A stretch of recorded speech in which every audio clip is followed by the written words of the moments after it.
Hi hello welcome to hash tag you. నా పేరు సకీర్. తెలంగాణ ముఖ్యమంత్రి రేవంత్ రెడ్డి ఇంకొక 10 ఏళ్ల పాటు నేనే ముఖ్యమంత్రిగా ఉంటానని చెప్పాడు. ఇది నాకు తెలిసి గతంలో కాంగ్రెస్ ముఖ్యమంత్రిగా పనిచేసిన వాళ్ళు ఎవరు కూడా ఇటువంటి స్టేట్మెంట్ ఇవ్వలేదు. ఎందుకంటే ఇది ప్రాంతీయ పార్టీ కాదు. కేసీఆర్ లాగా నేను ఇంకో 10 ఏళ్ళు ఉంటా 20 ఏళ్ళు ఉంటా అని ఆయన అనొచ్చు. కేసీఆర్కి ఆ స్వేచ్ఛ ఉంది, స్వాతంత్రం ఉంది. అది ఆయన సొంత పార్టీ. బట్ ఇక్కడ కాంగ్రెస్ పార్టీ అంటే జాతీయ పార్టీ, ఢిల్లీలో హైకమాండ్ ఉంది, అండ్ ఇక్కడ అనేక మంది సీనియర్లు ఉంటారు, అండ్ అనేక సవాళ్ళు ఉన్నాయి. వీటన్నిటి నేపథ్యంలో కూడా రేవంత్ రెడ్డి మళ్ళీ నేనే సీఎం అవుతా అని ఒకసారి, 10 ఏళ్ళు నేనే సీఎంగా ఉంటానని ఒకసారి, కొడంగల్ నుంచే ముఖ్యమంత్రి 10 ఏళ్ళు కంటిన్యూగా ఉంటాడని ఇంకొకసారి, రకరకాల స్టేట్మెంట్లు ఏవైతే ఉన్నాయో మొత్తంగా నెక్స్ట్ ఎలక్షన్స్ అంటే 2028 ఎలక్షన్స్లో కూడా కాంగ్రెస్ అధికారంలోకి వస్తుంది, నేనే ముఖ్యమంత్రి అవుతానని ఆయన ప్రకటిస్తున్నారు. హుజూర్నగర్లో సభలో ప్రకటించారు. అంతకుముందు కొడంగల్ సభలో కూడా ఆయన ఆధ్వర్యంలోనే మాట్లాడారు.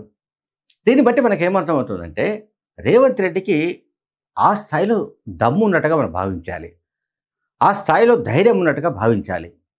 ఇంకొకటి, ఇక్కడ ఆయన 10 ఏళ్ల పాటు సీఎం అని ఎందుకు అంటున్నాడు అనే దానికి సంబంధించి కూడా మనం ఆలోచించాలి.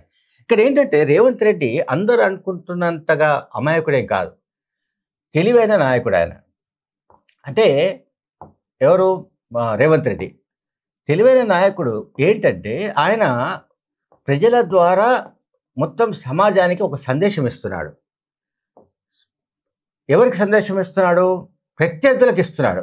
అంటే కేసీఆర్కి ఇస్తున్నాడు, కేటీఆర్కి ఇస్తున్నాడు, కేటీఆర్కి, కేసీఆర్కు, హరీష్కు, వీళ్ళందరికీ ఇస్తున్నాడు. అట్లాగే బీజేపీ వాళ్ళకు కూడా ఇస్తున్నాడు.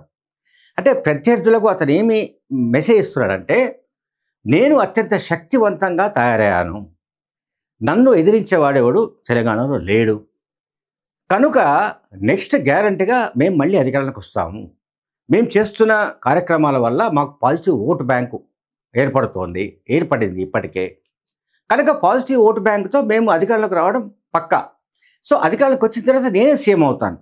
అంటే ఇప్పుడు మొన్న ఎట్లాగైతే 2023 అసెంబ్లీ ఎన్నికల్లో ఒకసారి మనం గమనిస్తే రేవంత్ రెడ్డి కాంట్రిబ్యూషన్ గురించి మనం ప్రత్యేకంగా చెప్పుకోవాల్సిన అవసరం ఏం లేదు.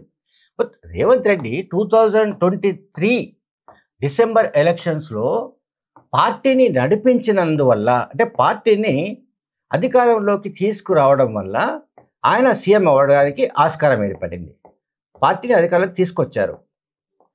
సరే, ఆయనతో పాటు మిగతా వాళ్ళు ఎవరు లేరా, ఆయన ఒక్కడే కష్టపడ్డా అనేది ఒక డిఫరెంట్ చర్చ.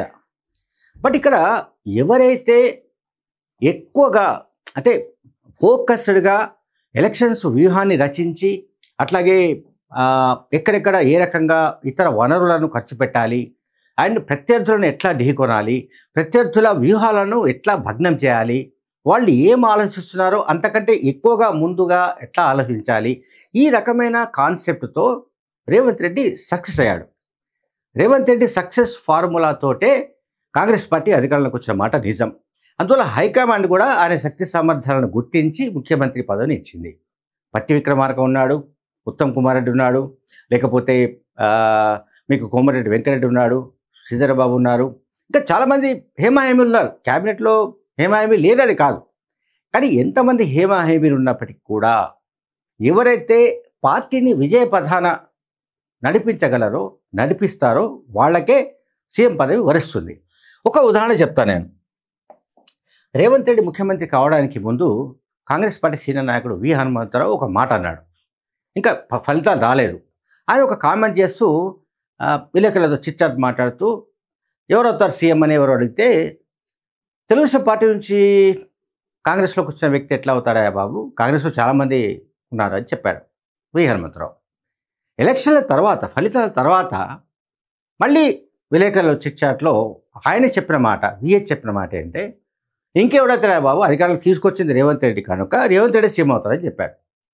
సో దీన్ని బట్టి నేను ఎందుకు చెప్తున్నాను విహెచ్ మాటలంటే, రేవంత్ రెడ్డి దగ్గర ఆ కెపాసిటీ ఉన్నట్టుగా మనం అర్థం చేసుకోవాలి. ఇంకోటి ఏంటంటే, రేవంత్ రెడ్డి మినహా మరెవరైనా సరే మేము చిత్తు చేసి పారేస్తాము అనే ధోరణిలో ప్రతిపక్షాలు ఉన్నాయి, బీజేపీ కానీ బీఆర్ఎస్ కానీ. బీఆర్ఎస్ కూడా ఫస్ట్ నుంచి చేస్తున్న ఒక చారిత్రక తప్పిదం ఏంటంటే, ఇది 6 నెలలకు మించి ముఖ్యమంత్రిగా ఉండడు, 6 నెలల్లో రేవంత్ రెడ్డి ప్రభుత్వం కూలిపోతుంది, రేవంత్ రెడ్డి ముఖ్యమంత్రి పదవి నుంచి దిగిపోతాడు, రేవంత్ రెడ్డి ప్రభుత్వానికి ముప్పు ఉంది అంటే, రేవంత్ రెడ్డి మినహా ఎవరైనా సరే అంటే 6 నెలల్లో కూలిపోతుందని చెప్పారండి. ఎవరు? బీజేపీ వాళ్ళు జ్యోతిష్యం చెప్పేశారు, 6 monthsలో కూలిపోతుందని చెప్పారు. కానీ 6 నెలల్లో కూలిపోకపోగా 15 నెలల నుంచి గవర్నమెంట్ నడుస్తోంది.